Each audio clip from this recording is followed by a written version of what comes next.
Three Lives to Live by Anne Lindbergh. Copyright 1992. Chapter 7. When I walked into English class the next morning, I had the surprise of my life. Mrs. McGorian took me aside and actually smiled. Or at least she clenched her teeth and pushed her mouth out towards her ears. I felt like saying, "That's better, Mrs. McGorian. See what you can do when you make an effort?" I didn't, though. I kept my own mouth shut and listened while she told me how pleased she was about our little conference yesterday, because it gave her some insight into my family situation. "I want you to know that from now on I'm giving you a free hand with your autobiography," she went on. I said, "Thanks, Mrs. McGorian. And whenever you feel the need to verbalize your antagonisms, you're welcome to go into the computer room and use one of the machines." "Verbalize my antagonisms?" I echoed. "Yes, dear. It's natural to resent the arrival of a new sibling, especially when that sibling is a twin." I hate it when a grown-up starts talking like a book. I told her I didn't have any antagonisms. I just had a sister who acted like a jerk. If I could trade Daisy for a brother, life would be a bowl of roses. But Mrs. McGorian practiced her smile some more and said she understood and please not to bring food or drink into the computer room. "And I promise not to peek until the end of the month when it's time for you girls to share your swap projects," she added. I thanked her again. Not that I have the slightest intention of letting her read it even then. At least not all of it, because what I've found out since that conference would put my family in headlines the world over if Mrs. McGorian found out about it too.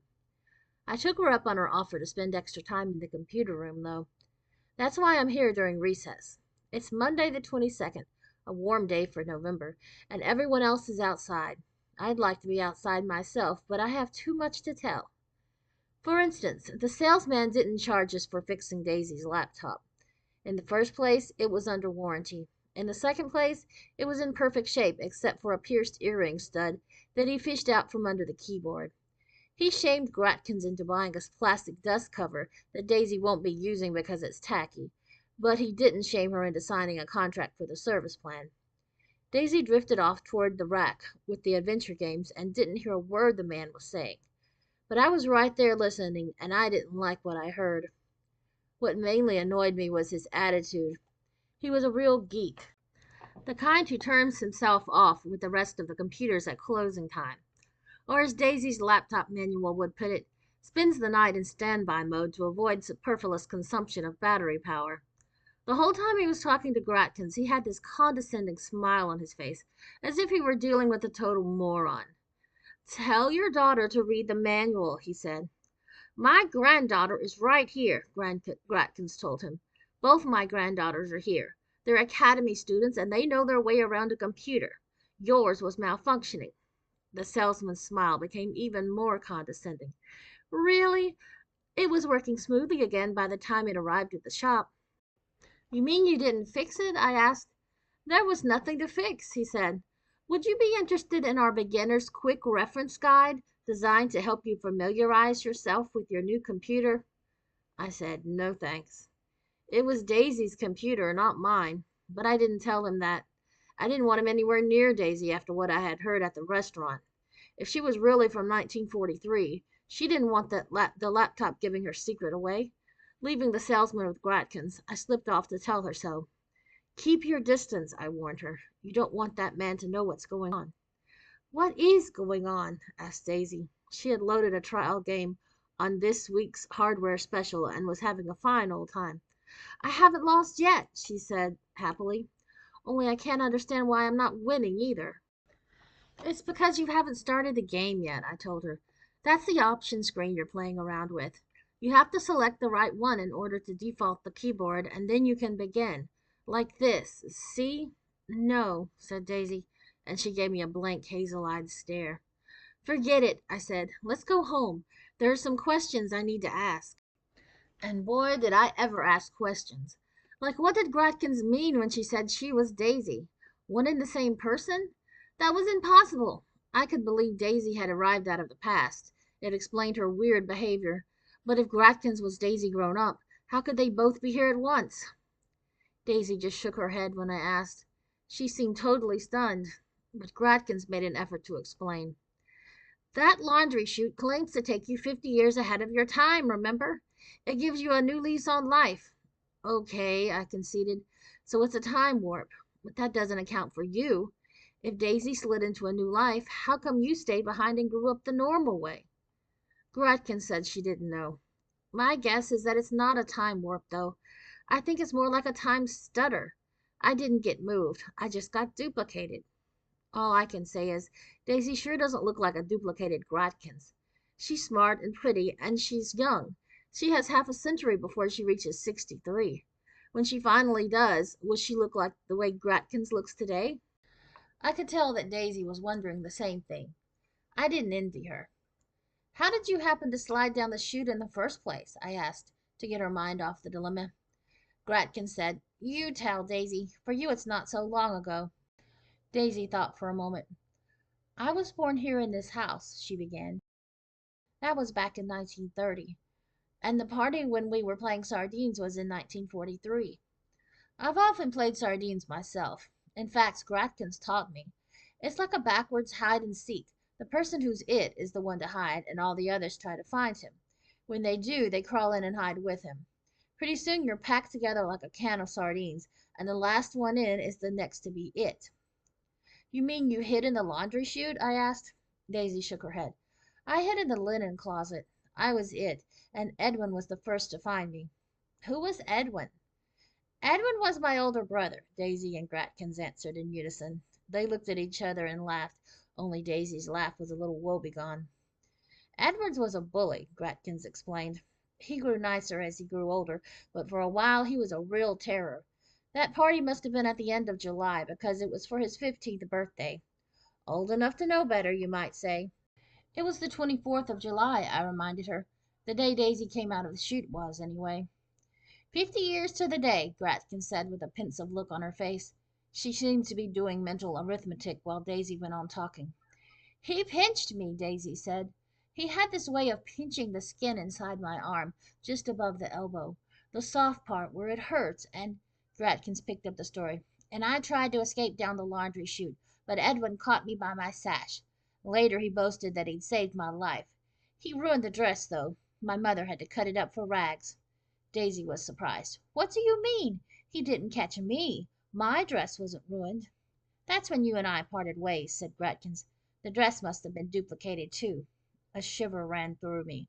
No wonder your parents nailed up the laundry chute. They should have then and there, Gratkins agreed, but they didn't actually get around to it until a few months later. You're kidding. Why did they wait? Because the chute was so convenient. They thought it would be enough to make the linen closet out of bounds, as I recall. But they caught Edwin on the point of sliding down that chute himself the following December. There was a terrible fuss, and they finally boarded it up. About time, I said, but Gratkins ignored. So you escaped, she murmured, peering into Daisy's face as if it held the story of her own past. When Edwin saved my life, you were taken 50 years ahead of your time. Daisy frowned. It's funny you think Edwin saved your life, because personally I think he pushed me in. It wouldn't have been the first time, after all. He tried it before, did he? I don't remember that. I don't remember it either, said Daisy. It happened long ago, one spring when I was 2 years old, but Mamma says she caught Edwin just in time. She says he was holding the flap open and about to drop me in. So that's what happened, Gratkin said thoughtfully. What a little horror Edwin was. They both got a laugh out of this, but there were tears in Daisy's eyes as she asked, Where's Mamma? She had a long, happy life, Gratkins reassured her. She was 87 when she died. Was this my great-grandmother they were talking about? Then my so-called twin sister was really my grandmother, and Gratkins was too. I don't know if I can handle this, I said. I'm tired. Maybe I'll skip supper tonight and just have a sandwich in bed. Daisy said she was tired too, and she'd have hers in front of the TV. Then at least other people would be talking instead of us. But Gratkin said no, we needed each other more than ever, and we should have a formal family dinner. Formal dinner was a new one for me. I reminded her that there's no table in our dining room. In fact, there's no furniture at all. But she said to clear off a table in the living room, and we'd set out the last of the silver knives and forks. We ate off Wedgwood plates, the chipped ones that Gratkins hadn't sold. Want to know what we ate? Hamburgers and baked potatoes, that's what. One result of that nightmare conference was no more shepherd's pie. When Mrs. McGorian told her what I wrote about it, Miss Gratkins gave up. Not that it really matters now that I have a dog to eat the meat, but it proves that when all else fails, writing is a means of communication. The whole time we were eating, I stared at Daisy and Gratkins, trying to find a resemblance in their faces. All I could see was the hazel eyes and the shadow of a dimple in their chins. But those things must run in the family because I have them too. I was sorry for Daisy. In her place, I'd feel as if I didn't belong to myself any more. So I helped with the dishes even though it was her night to do them, and helped again later with her math. Daisy may be good in English, but she's a klutz at math. Gratkins always reads the paper while Daisy and I do our homework. That evening she kept interrupting with our horoscope. The planets are lined up for hot romance this week, she informed us. Business ventures are a bummer for Scorpios until the 29th. We should resist the temptation to spread ourselves too thin. How about if we spread ourselves into bed and make it an early night? Could I spread myself into Daisy's room? I asked. I counted on Daisy to back me up since I'd been so nice to her. But all she said was, "Tonight's show has been canceled due to popular demand." Which means what? I asked. Which means no way. You snore. This is untrue, and Daisy knows it. She wasn't worried about snoring when she came creeping into my room later, carrying her pillow and the flouncy quilt. I sleep so soundly that practically nothing wakes me up, so I didn't notice until she tried to get into my bed. I might not have noticed even then if Laptop hadn't started growling. He was under the covers and didn't want company.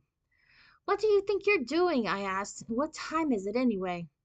2 o'clock, Daisy said. I couldn't sleep. "Is that any reason to wake me up?" I demanded. "Neither of us will sleep if we share this bed. It isn't wide enough." We shared it, though.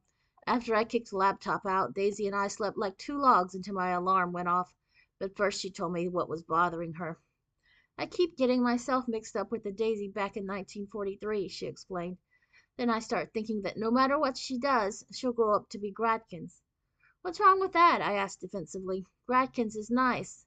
Daisy agreed. "Still, if the 1943 Daisy and I are the same person, and I know we are, then it doesn't matter what I do from now on, because I'll grow up to be Gratkins anyway. See what I mean?"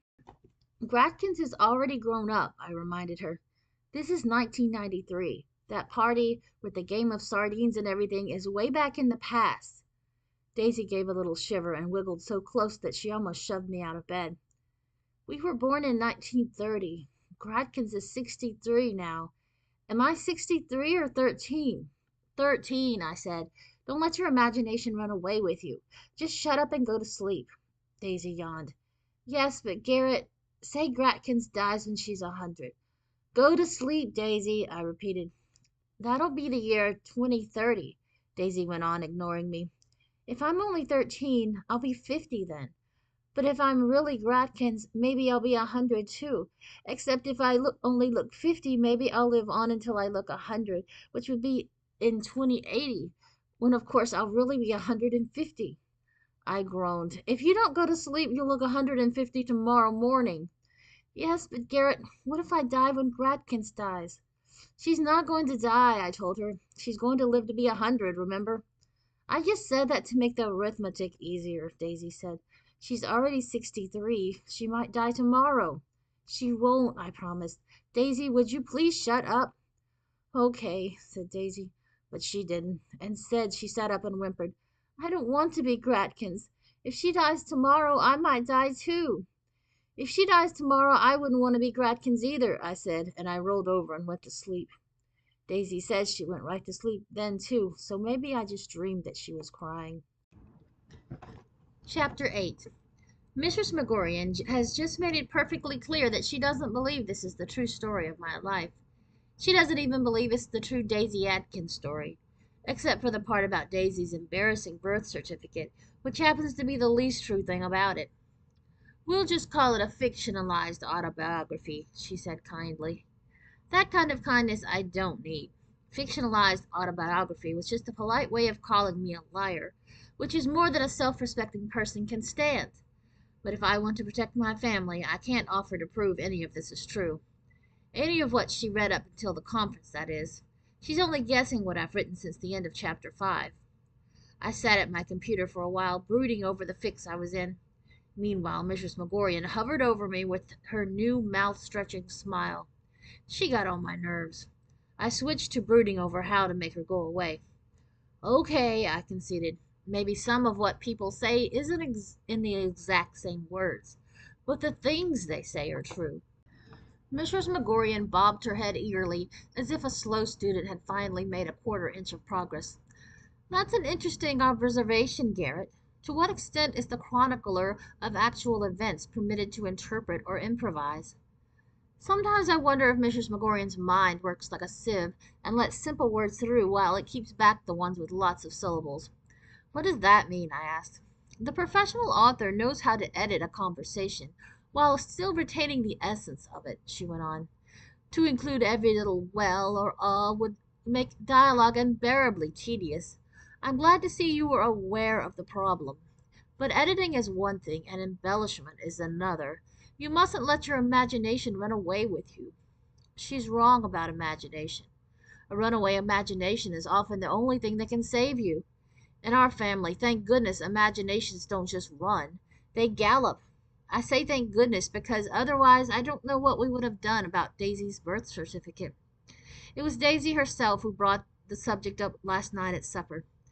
We were supposed to give it to Mrs. McGorian today, she reminded Gradkins. Gradkins got that worried look on her face again. Oh dear, couldn't we just let it slide? We could, Daisy agreed, but if she remembers, it would draw even more attention to us than before. I told them they were a couple of dreamers. If Mrs. McGorian remembers, of course she'll remember. She's drooling to find out what's so embarrassing about Daisy's birth certificate. Gradkins shuddered. Who knows what sordid thoughts that woman has in her head? I do, Daisy said, blushing. She thinks I'm illegitimate, that's what. She thinks my parents were never married. That's nonsense, I told her. You're behind the times. 50 years behind the times, to be exact. I could name you half a dozen kids at Whetstone whose parents never got married. It's not embarrassing. It's classy. Daisy looked interested. Classy like Anchorwoman? Not quite, I said. Anyway, don't get your hopes up. If you're a little illegitimate, then I am too, and my birth certificate is already on file, right? Gratkins curled her mouth into a sly smile. Wrong. Run and get my handbag, Garrett. I got her the bag, and wouldn't you know it, there was a copy of my birth certificate inside. Gratkins, I wailed. Did you snitch this out of my file? Now we're really in trouble. No such thing, she said. On the contrary, it was smart thinking on my part. There's a place to check off if there's more than one child born. Good your teacher didn't notice. We'll check it now, and all our troubles will be over. What do you mean? I asked, watching her make a careful mark in the right box. We still have to send in a copy of Daisy's certificate, don't we? And we have to think of something embarrassing that could happen to just one twin, like maybe she was born without a mind. Instead of laughing, Gratkins sighed and said that the Academy wouldn't go for a mindless Daisy, but perhaps we'd come up with an idea by the time we got to the drugstore. Why the drugstore? To copy your birth certificate, of course, Gratkins explained. You're twins, so the two documents would be similar. Besides, any little adjustments I may have made will be less noticeable in a copy. It occurred to me that my grandmother was slightly off her rocker. Sure, the documents would be similar, but not identical. Wait just a minute, I said. We can't copy my birth certificate. It's got my name on it. Daisy and Gratkin stared innocently at me. Were they just pretending to be stupid? We're getting into major forgery here, I told them impatiently. How are you going to change Garrett into Daisy? Margaret, Gratkins corrected me gently. What do you mean, Margaret?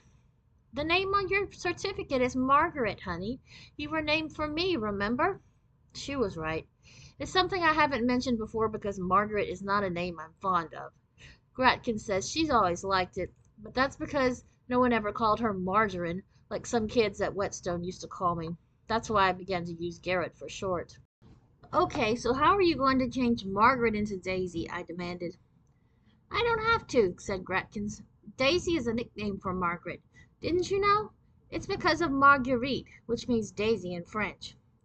It sounded kind of far-fetched to me, but she argued that Daisy had been her own nickname when she was a teenager, so she should know. Don't worry, Mrs. McGorian will understand, she said decisively. Maybe, I said. But we can't both be named for you. People at the academy think it's strange already that this so-called twin turns up out of nowhere. What are they going to think when they find out we're both named Margaret? You can't do this to me. I mean, it'll be really embarrassing. Embarrassing, Gratkins echoed. That solves our problem. In other words, I had found the embarrassing thing about Daisy's birth certificate. It was me. But I shouldn't complain because Mrs. McGorian swallowed the story hook, line, and sinker. I returned from slipping my own birth certificate back to the office file just in time to hear her say, "Twin sisters with the same name? How quaint! I've never heard of parents doing that before. Of course, it would have to be a name like Margaret with its multiple nicknames." "That's right," Daisy agreed, with a mischievous glance at me. "Before our parents decided on Garrett, they nearly called her Margarine." Thank goodness that passed right over Mrs. McGorian's head. "You don't say," she murmured. "Well, let's be thankful that you girls are together at last with a loving, caring grandmother to make a home for you. And some day when we have time, I want you to sit down and tell me the story of how you came to be separated in the first place." Mrs. McGorian is unpredictable. Next thing you know, she'll be begging me for the fictionalized autobiography. Fortunately, she has her hands full with the other students in 7B. Ever since she asked for mood, they've been cramming their autobiography so full of it that there's no room left for the story of their lives. The one whose mood is passionate has been using language that's not allowed at Whetstone Academy. Mrs. McGordian has to censor it, so she spends a lot of time standing behind that girl's back with Roget's thesaurus. I know who it is now. I've even read some of it. And I don't believe for a minute that a love-crazed duke ripped Stacy Farnham's bodice off. Stacy doesn't know any love-crazed dukes, and she has never worn a bodice. In my opinion, she doesn't even know what a bodice is. I'm not sure myself, but I plan to find out from Gratkins tonight at supper. Chapter 9. Something totally mind-blowing happened in the attic last night while Gratkins was out playing bridge. You won't get to it in this chapter, though. I'm saving it for chapter 10. Wouldn't the professional author be proud of me? I'll lead up to it slowly, starting with the conversation in the car. Gratkins was driving us home from school yesterday, as usual. And as usual, she was bringing Daisy up to date on the soaps. She had finished The Young and the Restless and was just starting on As the World Turns when Daisy interrupted her. "What's corroboration?" she asked right out of the blue. Her question reminded me of Stacy Farnham's autobiography. So before Gratkins had time to open her mouth, I brought up the other problem word. "While you're at it, what's a bodice?" "One you wear and one you don't," Gratkins answered without even stopping to think. "Come on, be serious," I said. Gratkins explained that a bodice is a sort of corset, and corroboration is support. "Like an underwire bra?" Daisy asked. Gratkins thought this was pretty funny.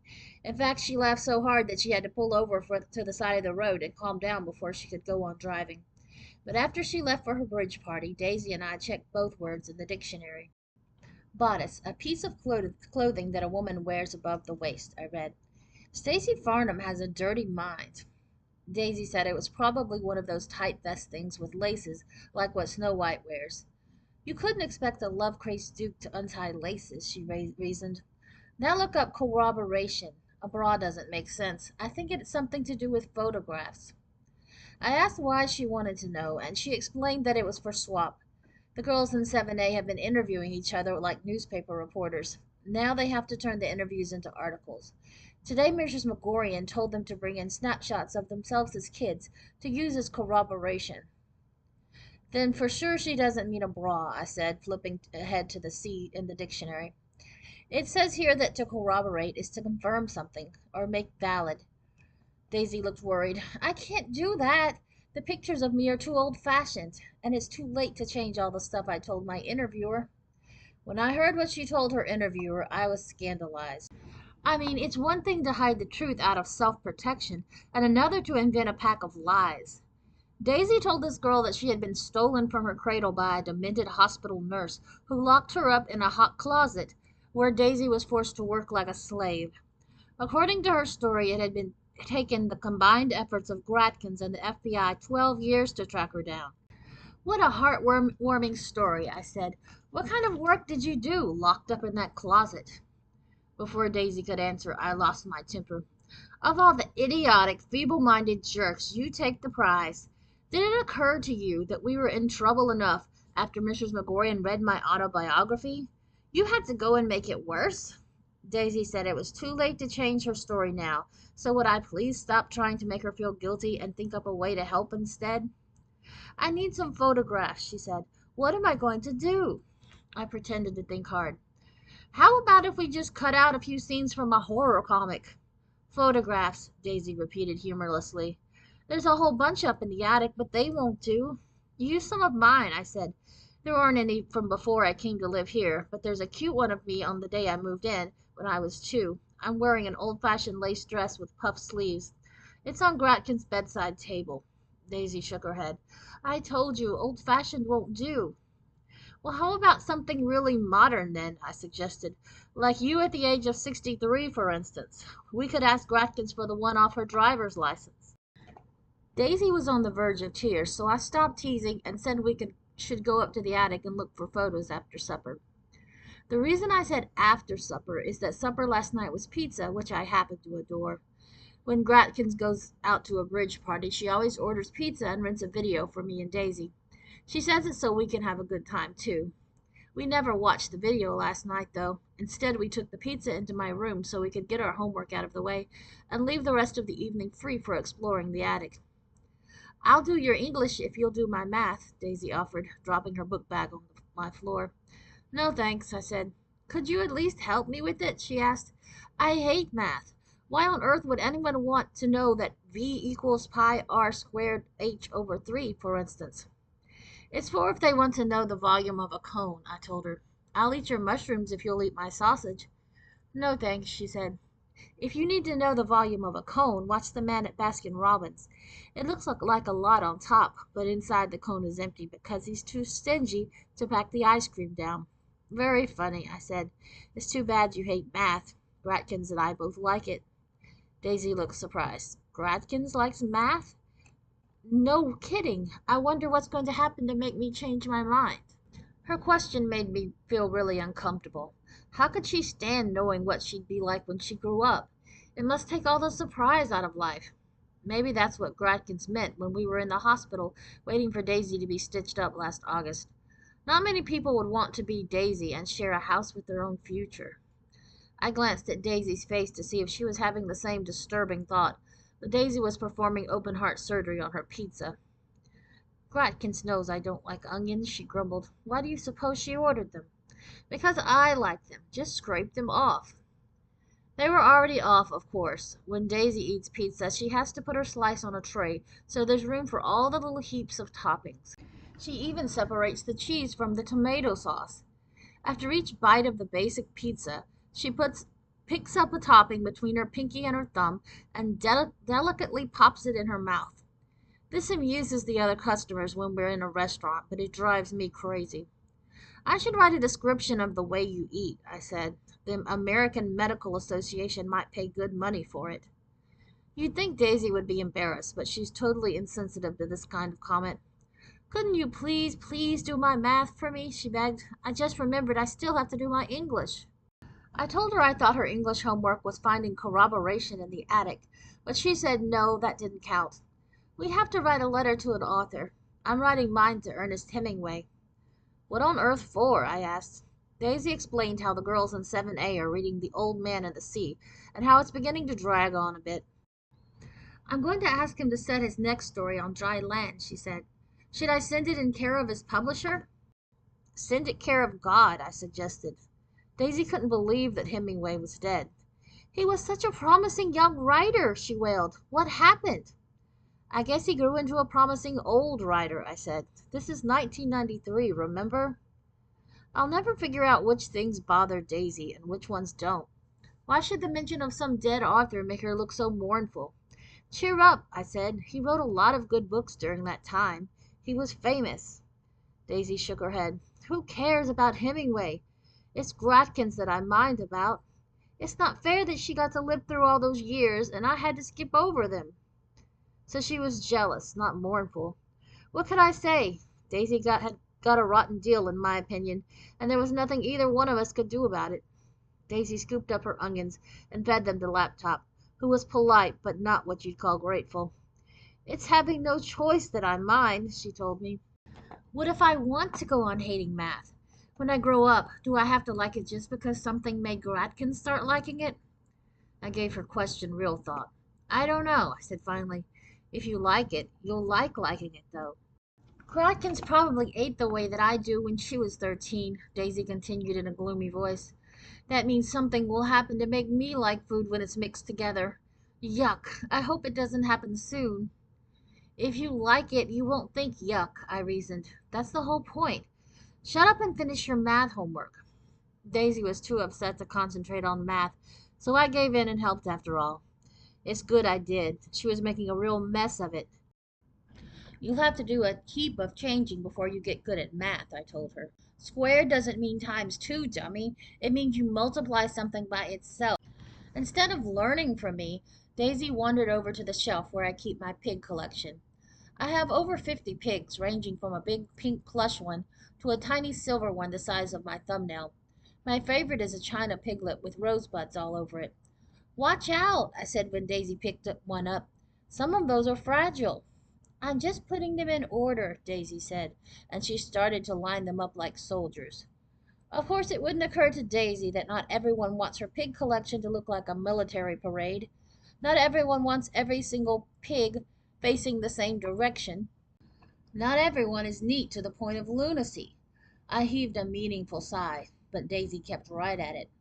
She was getting on my nerves. Write your letter to Hemingway if you're bored, I advised her. Why should I do your math while you're messing up my pigs? They were already a mess, she said, reaching for my china piglet. So leave them that way, I snapped, and she dropped it. I told earlier how Daisy's room was full of things, old clothes and books and toys she brought down from the attic. I may be messy, but I don't happen to collect things the way she does. Only pigs. And I do happen to love my pigs. Each one has a story behind it. I could tell you where it came from, how old it is, and how it's made. Each one also has a private name, although I'm getting a little too old for that. So when the tail broke off the china piglet, I got mad. Dumb klutz, I shouted. Daisy said she was sorry, but I could tell she didn't really care. That was my favorite, and you ruined it, I moaned.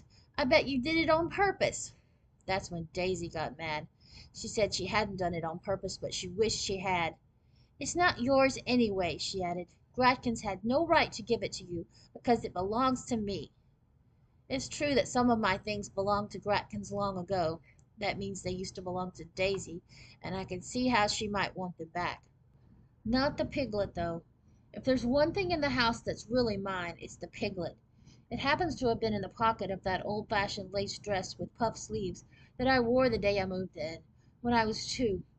But when I told Daisy this, she said I was lying. Me lying? I said. You're the liar. It belongs to me, she repeated angrily. You're not just a liar, you're a thief. She grabbed the piglet and threw it against the wall, where it smashed to smithereens. So what did I do? I'm not ashamed to admit it. I slapped Daisy. It's a funny thing about fights. When they're going on, all you want is to make the other person admit they're wrong. Say they're really sorry. Cry. But if they do, you feel terrible. And Daisy did. I'm sorry, Daisy, I said. God, I'm really sorry. I don't know what made me do that. So even though she was wrong, I'm the one who apologized. You figure it. In any case, I spent the next hour trying to get her to stop crying. I finished her math. I wrote her letter to Ernest Hemingway. Then I began thinking that an hour is an awfully long time to cry over one measly slap. So I asked her what was really wrong. Get this, she was homesick. We've been through this before, I reminded her. 2 weeks ago it made sense, but not now. This is your home. Daisy had a hard time talking through her sobs. I had to make her repeat herself once or twice before I understood that she missed her brothers and sisters. Even Edwin? I asked. Even Edwin. Daisy got down on her hands and knees and started picking up bits of piglet. She wasn't crying any more, but from time to time she sniffed and wiped her nose with the back of her hand. In my opinion, there aren't many things Daisy and I have in common, but looking awful when we cry is one of them. Suddenly she jumped up again. Where are the boar and the sow? Where are who? I began to wonder if I should call up Gratkins at her bridge party. Daisy was acting really weird. She made less and less sense each new thing she said. "The other china pigs," said Daisy. "There used to be three of them." I told her I didn't know what she was talking about. According to Gratkins, I arrived in her house with just the piglet in my pocket. "It was an orphan piglet," I said. "It never had any parents." "It did so," said Daisy. "There was a mother and a father, and I want to know what happened to them." "Somebody turned them into bacon, maybe," I said. "Who cares?" Daisy started crying again. "I care, that's who. It's fine for you. You don't remember your parents, so you don't miss them. I lived with mine until July, and now Gratkins tells me they've been dead for 30 years. "So how does that make it worse for you?" I demanded. "Yours have been dead for 30 years and mine for just 11. I should mind more than you because it happened more recently." It struck me that for once we were arguing about something worthwhile. Which is worse, to love people and have them die, or to not remember whether you loved them in the first place? I assumed Daisy was asking herself the same question, because she stopped crying and got this speculative look on her face. "Are you thinking the same thing I'm thinking?" I asked. "Yes," said Daisy. But it turned out she wasn't. Wiping her nose on her hand one final time, she grinned and said, "I wonder who I married.